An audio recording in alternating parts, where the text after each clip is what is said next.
অনেক তো খেলাম কচি পাঁঠা, এবার খাবো গাছ পাঁঠা। তাই এটাকে আমরা যে নামেই ডাকি না কেন, ইঁচড়, কাঁঠাল, গাছ পাঁঠা, এটার স্বাদ বন্ধুরা অতুলনীয়। তা বন্ধুরা, আমরা এই রান্নাটা বাড়িতে সবসময় করে থাকি, অনেক সময় চিংড়ি মাছ দিয়েও করে থাকি।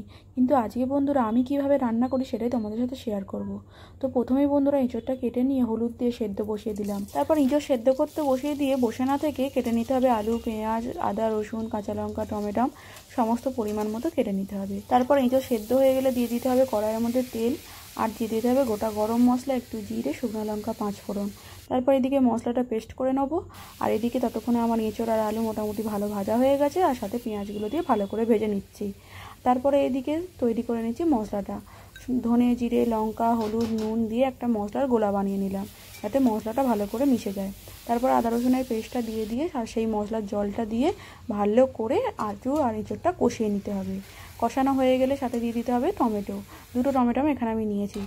টমেটো দিয়ে ভালো করে কষিয়ে নেওয়ার পর দিয়ে দিতে হবে সামান্য চিনি দিয়ে আর একবার নেড়ে ছেড়ে নিয়ে দিতে হবে গরম জল, আর এখানে অবশ্যই গরম জলটা দিতে হবে। তারপর ঢাকনা চাপা দিয়ে দিতে হবে। তারপর ঢাকনা খুলে দেখবেন এঁচড় আর আলু একদম সেদ্ধ হয়ে গেছে। তারপর ছড়িয়ে দিতে হবে গুঁড়ো গরম মশলা দিয়ে ভালো করে নেড়ে ছেড়ে ঢাকনা চাপা দিয়ে দিতে হবে। তো তারপর আবার কি রান্না হয়ে গেছে, তাহলে চলুন এবার পরিবেশন করে নেওয়া যাক। তো রেডি আমাদের গাছ পাঁঠার তরকারি বা ডালনা, যে যেটাই বললি না কেন। তো এটা খেতে তো বন্ধুরা স্বাদের দারুণ। তো চলুন বন্ধুরা এবার নিজেও খান, আপনার পরিবারের লোককেও খাওয়ান। চলো বন্ধুরা, টাটা।